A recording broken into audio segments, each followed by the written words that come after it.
ও গাড়ি নিয়ে যায়নি কেন? রুমি ভাইদের বাড়িতে যাবার সময় আপু তো কখনোই গাড়ি নেয় না আব্বু। আমি যাই, ওকে নিয়ে আসি। গিয়ে কোনো লাভ হবে না আজগার। শশীর মা এই ঝড় বৃষ্টিতে মেয়েকে কিছুতেই ছাড়বে না। হ্যাঁ, ঠিকই বলেছো মা। রহমত ভাই আর আপা ওকে অনেক স্নেহ করে। শুধু শশী যদি... শশী রুমি ভাইকে অনেক ভালোবাসে আব্বু।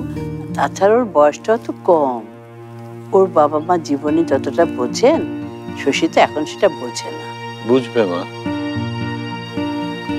আমার মেঘের মনটা একদিন ঠিকই বুঝবে। কে রে, এই ঝড় বাদলের মধ্যে কে এলো?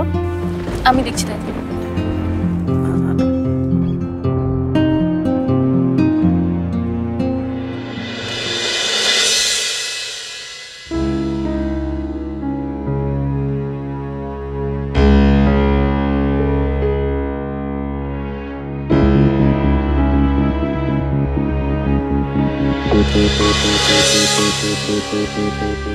তুই আবার তোর সেই প্রিয় মানুষটাকে ভেবে কবিতা লিখবি?